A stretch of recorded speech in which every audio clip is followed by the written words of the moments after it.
The Rangers waste a golden opportunity to complete an epic comeback against the Colorado Avalanche. And what exactly were Will Borgen and Artemi Panarin doing on that last play?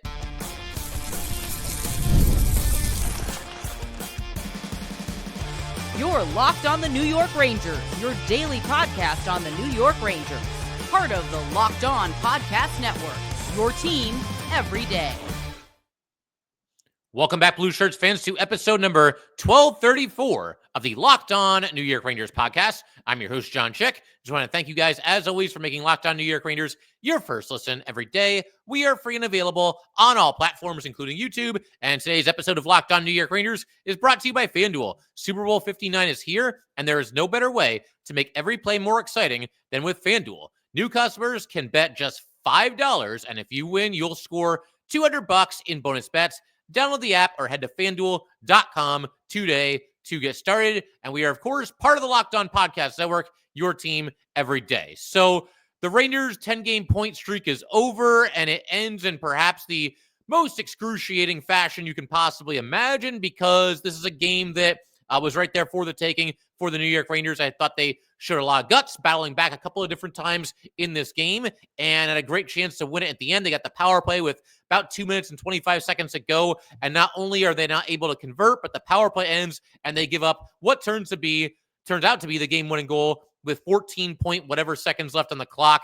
And again, just a tough game to lose under any circumstances, and even more so when the Rangers are in the situation that they're in right now. Obviously, battling their way or trying to battle their way back into a playoff spot, and a bunch of teams all bottled up at the same spot in the standings there. And yeah, every game is precious, and every point as well. And it was right there for the taking, and they just didn't get it done. So I wanted to start today's episode by talking a little bit about, the final play, or what for all intents and purposes was the final play, the Avalanche game-winning goal with 14 seconds to go there. There were a couple of Rangers who did not exactly have banner shifts. These are plays that are not going to end up on their all-time highlight reels when it's all said and done for any of these guys. Bottom line, just too many mistakes in the final seconds here, and that was kind of a theme of this game. The Rangers, they competed hard, and they skated very well throughout this game, and again, showing a lot of guts coming back a couple of different times, but just too many mistakes. A couple of instances where they just didn't take care of the puck, and maybe got caught sleeping a little bit, and this was certainly one of them. Lehkonen, of course, gets the game winner, but you look at this game-winning goal, and again, Avalanche scored. Cale Makar got out of the box. They go up the ice. They score, one pass later to Lehkonen, and it's in the net. But I want to go just kind of player by player here for the Rangers, because like I said, there was plenty of blame to go around on this final play. And we'll start with Will Borgen. Now, Borgen obviously just signed that extension for 5 years at $4.1 million a season. I know that different Ranger fans feel good about this. Some Ranger fans don't feel good about it. Overall, I did like the move, and still do like the move, despite this miscue here. But we got to be fair. If we would call out a player like Mika Zibanejad or Chris Kreider or Ryan Lindgren or K'Andre Miller in a spot like this, which, God knows a lot of us Ranger fans have called out those players and some other players as well this season for some of their miscues, then we've got to be fair, and we've got to call out Will Borgen here as well. This is a bad turnover. There's no two ways about it. Now, obviously, when Borgen made his pass, he didn't see or didn't realize that Cale Makar was getting out of the penalty box at that exact time. Borgen was, of course, at the top of the Colorado zone, tried to make a pass across the ice to Artemi Panarin, and by that point, Makar had gotten back onto the ice, intercepts the pass, he's going the other way, and of course, Colorado ends up scoring. But the bottom line, Borgen just has to be more aware of it than he was on this play. To begin with, K'Andre Miller took the puck in deep. He took it kind of near the corner there in the Colorado zone, and then passed back to Borgen. And I know some people were getting on Miller for that, being in deep in a spot like this. I didn't really have a problem with it, because the play kind of dictated that that's where he should go on that play. And he did have Borgen back. He did have Panarin back. He probably thought he was covered. Maybe that's a little too deep for a defenseman in a spot like this. But the bottom line, I'm not going to put too much of this at K'Andre Miller. But with Borgen, yeah, bad pass here. And like I said, intercepted. It goes the other way, and it leads to a goal. And again, I like the Will Borgen re-signing. I like the extension. I think it's a nice move for the Rangers going forward. But for anybody that doesn't feel that way, well, you've got your ammo for the next couple of days here, because this was not a good play. I thought other than this, Borgen played decently well in this game. A couple of different hits. He put Nathan MacKinnon down to the ice, I think twice, at least once. Obviously scored a goal. The puck was loose in the crease, and got a gritty goal for the Rangers right before the second intermission, and that cut the Avalanche lead down to 4-3. But yeah, again, this just can't happen here, especially in this kind of a spot in the game. A lot of other people, once they got over the shock of just the way the Rangers lost this game, and of course the poor pass by Will Borgen, a lot of people also put some of the blame on Artemi Panarin, and I think justifiably so, because what was this? Like, everybody saw this replay by now, right? So obviously the Borgen pass is intercepted, and the Avalanche go up the ice, and they're going to, ultimately end up scoring the game-winning goal. But Panarin was just loafing at best on the back check, barely moving his legs, couldn't get back. Now, I realize, and I'll throw this out there, a lot of people pointing this out as well, that Panarin was at the end of a pretty long shift. When the Rangers got that power play, he was out there. However, the puck went out of play about midway through the power play, and the Rangers called a timeout. So, not that timeouts last forever in the NHL, but you do get a breather. So then the power play continues again. Panarin had been out there for a while, but it wasn't much longer than a minute.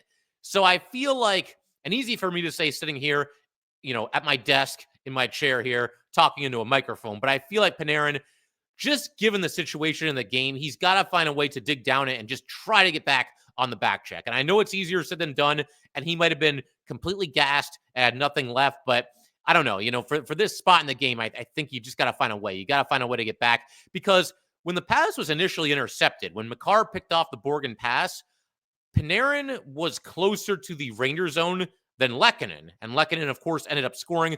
Lehkonen just blew right past him. He goes in, basically made a beeline to the side of the Ranger net. Makar found him with the pass. He tips it in, and that's that. The Avalanche are on their way at that point to the 5-4 win. So, again, not a banner shift for certainly Borgen, and certainly not Panarin either. And I got to point out something that Mika Zibanejad did a little bit before the errant Borgen pass. Rangers are on the power play, and no phenomenal chances to this point, but they're moving the puck around. They're buzzing a little bit. It has a feel that the puck might end up in the net for the Rangers, and the puck comes to Mika in the left circle, and you're thinking he's going to shoot it, but he tries to pass it and just gives it right to a player on the Avalanche, and the puck got cleared out of the zone at that point. So to begin with, just not shooting, but then also the turnover, that wasn't a good play for Mika either. The guy was 3 feet away from Zibanejad, and Mika, again, just gave it right to him. He just gave up the puck right to the player on the Avalanche. So that was disappointing as well. And one more honorable mention, dishonorable mention, whatever you want to call it here. I got to talk about Igor Shesterkin, and I also have to give a shout out to Jason on YouTube. I did a video shortly after this game ended, and, those 1-minute videos that I do to just quickly share some thoughts, once the game ends, posted that yesterday on Sunday. And Jason left a comment. Jason was actually at this game, and he mentioned that he didn't happen to notice if Igor was, slamming his stick on the ice to get the attention of his teammates that, hey, Makar's about to get out of the box. So we don't know. I don't know 100% one way or the other, but that's something that Igor, if he did not do that, it's something that he very well needs to do. It just comes down to situational awareness. Again, that applies to any point in the game. I don't care if this is 5 minutes into the game and it's the first period. If you're the goalie and your team's on the power play and your opponent is about to get a player out of the penalty box, you got to hit your stick on the ice and let your teammates know about it. I didn't happen to hear it, watching the game either.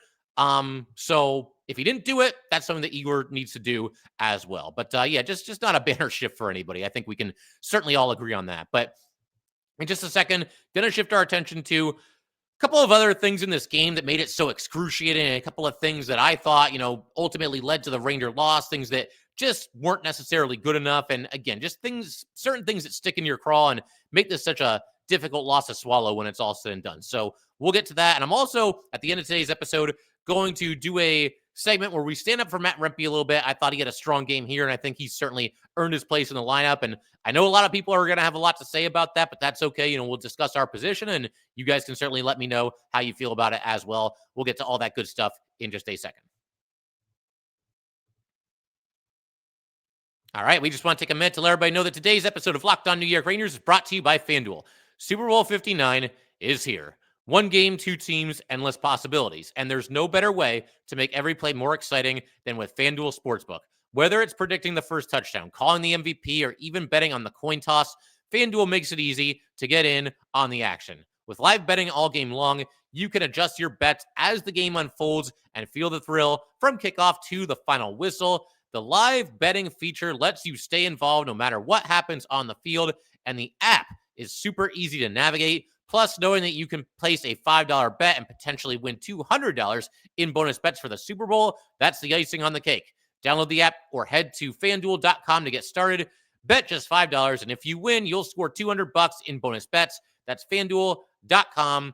Bet with FanDuel, official partner of Super Bowl 59. All right, let's go ahead and keep everything rolling here on Locked On New York Rangers. Huge shout out to the everydayers, as always, for continuing to tune into the Locked On New York Ranger podcast. In our next episode, I was thinking about doing this today, but want to spend some time on it. We're going to get to the Ryder Korzak trade with the Lightning. The Rangers acquire Lucas Edmonds in that deal, and some other things as well. That'll be our next episode. And then the Rangers play Tuesday at home against the Canes, and whatever happens there, we'll obviously break that one down. That's another huge game for the Rangers. I know that I just keep saying that, but when you look at the playoff standings and you see the part of the season that we're at right now, I think most would probably agree. But to keep the focus on this game right here and right now, this section is basically just everything else that made this loss so rough. We'll begin with the referees and the everydayers who I just gave a shout out to. I'll shout you out again right here, right now. I think most of you would agree that I'm usually pretty fair to the officials, right? I don't really go in on them that often, maybe a couple times a season. And when I do, I tend to really go off because, it only happens every so often. I'm not really going to go off here, but I don't think these refs were very good. They clearly had a bad game. Now, they were not nearly as bad, as atrocious as the referees in the AFC Championship game, mind you, but they were still pretty bad nevertheless. You have a situation early in this game where Vakanainen is tripped up in the neutral zone. Nothing gets called. Colorado scores a goal not too long after that. You've got a situation later. I want to say, this is the second period. Lafreniere is behind the net. He gets pulled down to the ice. Nothing is called there. And then the one play that really annoyed me, and I think for a lot of you guys as well, this also led to a goal, a power play goal for the Avalanche. You've got the puck in the Ranger zone. It's along the boards, kind of near the corner. And Fox and Kelly are both going to get it. Now, to be completely fair here, Fox did put his arm around Kelly. That was pretty obvious. He had his arm around him. So you're getting dangerously close to, holding territory here. But Fox had his arm around him and moved a little bit. And then Kelly, you would have thought he was in a car accident. The way he just threw himself backwards to the ice, a clear flop, 100%, no doubt about it. I think at the very least, there should have at least been 2 minutes on each player because, Fox did have his arm around him, and you could say that might be a hold. But the biggest infraction here, the most egregious thing that happened on this play, as far as a penalty, was the flop by Kelly. And, Adam Fox is pretty bad after this. We don't see Fox get usually this fired up at the referees, but he was here. Laviolette was not happy about this either. And then later in the game, Vincent Trocheck went after Kelly during a play stoppage. And on one hand, this might just be Trocheck being Trocheck. We all know how much he likes to stir the pot out there. But on the other hand, I'm wondering if maybe, that was in retaliation to Kelly, flopping earlier in the game. I mean, Trocheck probably saw the replay on the video board just like we all did and probably had the same reaction that a lot of us did. That's just kind of ridiculous. So rough game for the refs. Again, not AFC Championship bad, but still pretty bad nevertheless. Igor Shesterkin. So let me preface this by saying he has been awesome lately, and I think this Ranger turnaround here, 7-0-3 before the loss yesterday, it's due in part to a lot of different things, but Igor as big or bigger of a reason as anything else as far as why the Rangers have been able to do this 180 over the last bunch of weeks here. But and I should also mention, too, Igor with 80 saves and 81 shots in the last 3 games combined. So that'll give you the idea of just how good he's been. Obviously, the 2 shutouts in there as well. But this is a weird afternoon for Igor because he made some good saves. But, the power play in general for the Avalanche. There was one where the Avs were up by, I think, they were up 4-3 at the time. And the Avalanche, they're firing shots at Igor left and right. He's making a nasty save, and then it hits the post. And another nasty save, and another post. That was a pretty chaotic power play there for the Avalanche. But Igor obviously, held his own in that situation in the game. And when you see the goals that Colorado scored, none of them, when I was watching live, did I think to myself, oh, that's on Igor. He's got to have that one. That's a soft goal, this, that, or the other thing. But the bottom line, when it was all said and done, he did allow 5 goals. And for one reason or another, he seemed to be having some issues going east and west in this game. Just about every goal I think that Colorado scored, certainly the game winner, the one on the power play as well, it occurred when there was a pass across the ice and Igor had to move laterally, east to west, west to east, whatever it might be. And he just wasn't able to get there. Or if he did, the puck got by him anyway. We saw that a couple of times in this game. So I don't know. To me, probably just an afternoon where Igor wasn't at his best. I think we can pretty much just leave it at that. I don't think it's any major cause for concern, especially when you consider how well he's played in the handful of games before this one. But yeah, Igor has certainly had better performances than this one. I think, again, that's something else that we can all agree upon. I think the other thing that makes this so excruciating as well is just the fact that this is how the Rangers lost their 10-game point streak, because everything was set up for a dramatic, awesome win. You're 4-4 with Colorado late in this game. And I saw a stat. I know these two teams have played some crazy games against each other in recent years, but Sam and Joe were talking about this. 5 straight games before this one between the Rangers and Avalanche have gone into overtime, and we were that close to making it 6 in a row here. But yeah, man, I mean, just to see the point streak go out the window in the fashion that it did, again, tie game, 2 minutes, 25 seconds to go. You're on the power play. Okay, well, we got a chance to win this game here. If nothing else, we should at least go into overtime. We've at least got 1 point there. And then 3-on-3 overtime, we know that's anybody's game. So the Rangers are in a good spot here. And then, of course, they don't score on the power play. And that play happened, the play that we just, spent 10 minutes breaking down in the last section. So not good. That's just a really rough way for it to end. It can't go on forever. And I think we all understand that. But that's not the way that you want to see it go up in smoke. That was rough. And to just kind of build on that, it's just one of those games that I think as a fan, it leaves you feeling kind of empty inside when it's over, because you just can't believe that it unfolded the way that it did. And this is an afternoon game, so it's not like we can even all just go to bed when it's over. I mean, I guess you could, but it's like 3:45 in the afternoon. I would imagine that people still have some things to do, eating dinner, spending time with family and such. But yeah, man, it just leaves you empty, because here's a game that's in the running, if they win it, for the best win of the season. I mean, point to a game. If the Rangers had won this, if they had scored late on the power play there to win the game late in the third period, or maybe it goes into overtime or even a shootout, and the Rangers find a way to get it done here against a quality opponent to run their point streak to 11 in a row, 2 huge points in the middle of this crazy playoff chase that they're involved in right now. I don't know that there's a better win than that this season. So that you could have had that feeling, that just awesome feeling where, yeah, man, the Rangers, they got it done, down by 2 goals twice in this game, coming back to tie it both times, winning it late. And unfortunately, it just wasn't meant to be. As far as was it the worst loss of the season? No, not even close. We have seen some things this season. You've seen some things. I've seen some things. November and December, they played just largely abysmal hockey for the span of about 2 months there. And that's why the Rangers are in the situation that they're in right now, where every game is so huge, is so critical, and every point counts so much as far as, making the playoffs or not making the playoffs. If they had just played 500 hockey for November and December, it's not ideal. You've got bigger aspirations than that, but it wouldn't have cost them so many spots in the playoff chase. They wouldn't have dropped down the standings like a rock sinking in the ocean. So, yeah, man, it's just kind of I don't know. It's a situation where you're feeling that being one of the best wins of the season, and then you don't get to enjoy it, and don't even get a point out of it either. And not to be too grim here, because again, things have been a lot better for the Rangers lately, and I'm certainly not going to, as agonizing as this was, I'm not going to crush them for one loss here. But this was a situation where at least 1 point was very clearly on the table. And if the Rangers do end up missing the playoffs by 1 point, yeah, I know which game I'm going to think of pretty quickly. And some of you might be right there in the same boat with me, but obviously, hopefully that's not what ends up happening. Hopefully they can get into the playoffs and do it with maybe even a couple of points to spare. We will see. Hopefully the new streak starts in the next one. The new point streak can start in the next game. And with a win, no overtime losses or anything like that, give us a win. In just a second, going to shift our attention a little bit. We're going to talk a little bit about Matt Rempe and the role that he's been playing for the Rangers. I'm basically going to stick up for Rempe because there's a lot of people that have a lot of different things to say. Some of them are Ranger haters. Some of them are Ranger fans. He's somebody that has very clearly been a very polarizing player ever since he's come into the NHL. But yeah, like I said, going to discuss him and his performance in this game and just his performance in general as of late. We will do that in just a second.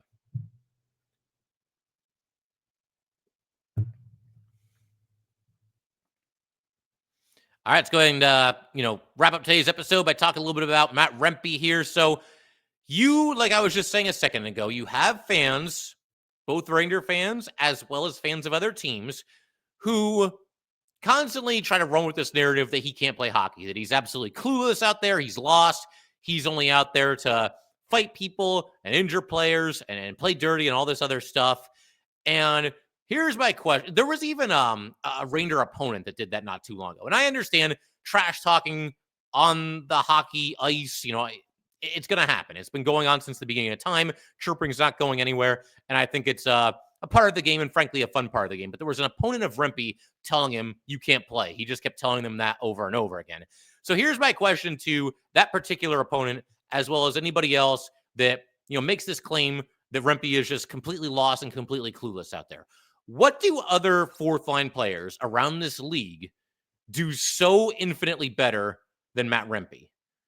Where are these fourth line players that are like elite NHL players, point per game kind of guys, perennial all-stars, guys that just, play power play and penalty kill, just these do-it-all Swiss Army knife type players on the fourth line? I don't think there are too many. I'll take it a step further. How many fourth liners are like significantly more impactful than Matt Rempe? There are some. There's definitely going to be some out there. I won't deny that. But is there like a surplus of them? Because I don't see it. As far as I'm concerned, he's somebody that is just basically a prototypical fourth line player in this league, and there's nothing wrong with that. Now, there might be some fourth liners out there, even on the Rangers and certainly other teams as well, that get more ice time than Matt Rempe does. That's fine. You got to make the most of whatever ice time that you're given. I mentioned penalty killing a second ago. There's fourth liners out there that contribute to their team in that way. And we haven't seen Rempe do any penalty killing, he might be out there for like 8 or 10 seconds at the very end of one, or maybe there's a game that's a blowout and he's out there. But for the most part, Rempe doesn't do any penalty killing for the Rangers. That's all well and good. And there are some players that do certain things. There are fourth liners that do some things that Matt Rempe does not do. But there's some things that Matt Rempe does that other fourth line players certainly don't do either. First of all, the size. Nobody, even the biggest Matt Rempe naysayer out there, can't take away the size. He's the tallest player in the league at 6'9", 255 pounds. So there's that. There's also just the presence. When somebody's bearing down on you, I can't imagine it's a lot of fun for an opposing defenseman to be behind the net, picking up the puck, and you've got Matt Rempe flying into the screen like he shot out of a cannon, bearing down on you. That's got to make you at least a little bit nervous and makes you more susceptible to making mistakes. And, while we're on that subject, Rempe, as far as his speed is concerned, he's underrated in that area too. Once he gets going at full speed, he's moving pretty fast out there. There was one game, it actually ended up being the game where he had that really bad hit and ended up getting suspended for it. But I tweeted out when it was happening, I was like, why is Matt Rempe the fastest player on the ice for the Rangers? Now, granted, that was when the Rangers were going through their just epic struggles, and every single player on the team looked like they were skating in quicksand, so I understand that. But Rempe was out there flying that night. And something else that Matt Rempe can bring to the table, and something that he has brought to the table recently, is the chaos that he can create in front of the net. There have been a couple of goals lately that fourth line has accounted for, or at least been on the ice for, where it's come largely as the result of Rempe and or Edstrom being in front of the opposing goalie and causing all this traffic.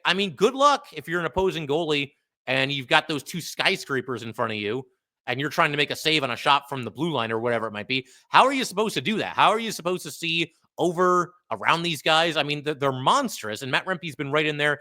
There have been a couple of goals that the fourth line have scored recently. They scored another goal in this game where that's been the case. Those guys have been creating some traffic, some havoc in front of the net. And we saw sort of an example of that in this game. I'll go ahead and break that one down right now. This is when the Avalanche are leading 2-0 in the game, and the Rangers' fourth line, they've been free Johnny on the spot kind of players for the Rangers recently. They score to make it 4-1. And Rempe, even before this goal was scored, he did a nice job recovering the puck behind the Colorado net to kind of keep the offensive possession alive for the Rangers. He played it in front. Nothing really came of it, but the Rangers maintained possession. You've got Carrick moving the puck back to Vakanainen. Vakanainen then plays it behind the net, and Rempe picks it up. He circles in front and makes a pass across the ice, a backhand pass across the ice to Sam Carrick, and Carrick is able to hammer it home. And as I tweeted out when it happened. Not a fun moment for the Rempe can't play hockey crowd, because obviously he made a really nice play here, but this is big time stuff from Rempe and the fourth line in general. Not only are they scoring again, but this is a big goal and a big spot in the game, because I didn't think the Rangers, even though they were down 2-0, I didn't think they played terribly out of the gates. They were competing hard and skating well. Just happened to give up a couple of goals, which is never ideal, but they had to get back into it. And Rempe in the fourth line made sure that was exactly what happened. And something else that I tweeted out, and I'll repeat it here, this is becoming the norm for this line. These guys are scoring a lot of these goals and big spots and big games. And, Matt Rempe is obviously a part of that. There were a couple of other, situations that Rempe, I thought, kind of stepped up in this game. There was a giveaway to Sam Carrick. This is in the second period. Colorado gives away the puck to Carrick, and then Carrick makes a pass to Rempe. Rempe got away a pretty nice shot here that had to be fought off by the goalie. Had a good chance to score here, but something else that stood out to me in this game as far as Rempe is concerned as well, he was out there.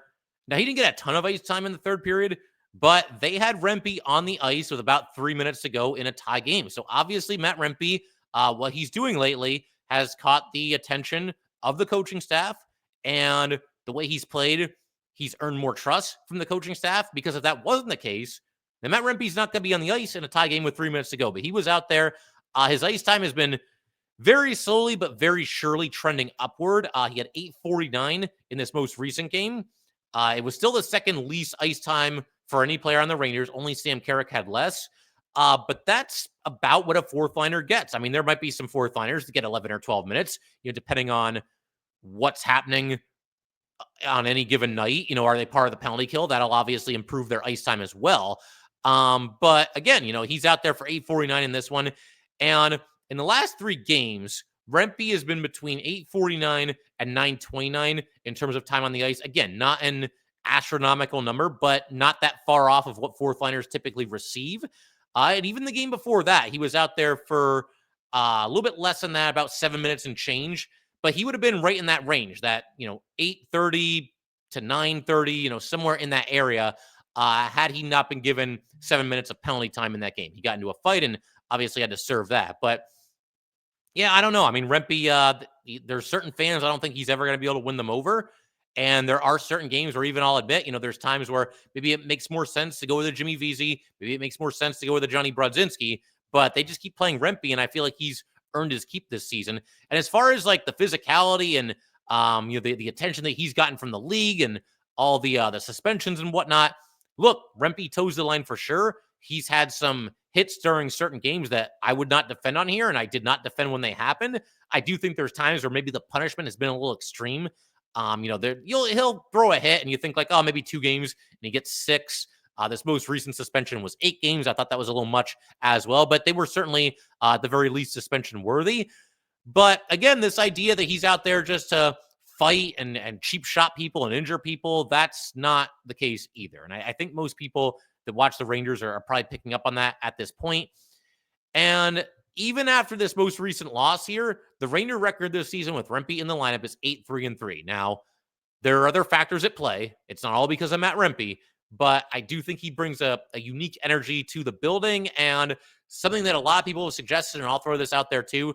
The Rangers, I think maybe just the fact that he's there, that's maybe a comforting feeling for certain players in the Rangers that, nobody's going to mess with me because they're going to have to answer to that giant on the bench over there. So I do think Matt Rempe, again, has impacted the Rangers in a positive way, and we'll see what happens. There was a loss here, and Vesey and Brodzinski are both collecting dust, so maybe one of them gets back into the lineup in the next one, but I don't think I would do that because, again, Rempe has played well, and I think he's earned his keep and should be in the lineup, for at least the short term. We'll see what the Rangers do at the trade deadline. Do they bring in somebody and, that squeezes Rempe out of the lineup? That's entirely possible. But for the time being, I do think Rempe should be out there more often than not. Figure we can call it there. I want to, before we end it here, just run through the Rangers schedule real quick. We get that 4 Nations break coming up. So the Rangers, between now and then, they are home against the Canes on Tuesday, then at the Bruins, home against the Knights, home against the Bruins, home against the Penguins, and at the Blue Jackets. And all of those teams, except for the Penguins, is at least tied for a playoff spot right now. So obviously some more, big time critical games coming up for the Rangers. And these next 6 games, 6, is it 6? Yeah, 6 games. this could very well determine, once again, the Rangers' approach at the trade deadline. I could see Drury maybe being swayed one way or the other. If the Rangers play well, win a bunch of these games, then maybe the Rangers are buying. Maybe that JT Miller trade does come to fruition. If not, then maybe it doesn't happen, and maybe the Rangers actually sell at the trade deadline. So regardless, it's going to be a lot of fun. Some huge games coming up for this team. But I figure we can call it there. If you guys would like to get in touch with this podcast, please send an email to lockedonnyrangers@gmail.com. Once again, that is lockedonnyrangers@gmail.com. Definitely give us a follow on Twitter as well, @jchick17. Once again, that is @jchik17. And definitely subscribe to the Locked On New York Rangers YouTube channel. Thanks again, guys. I will see you next time.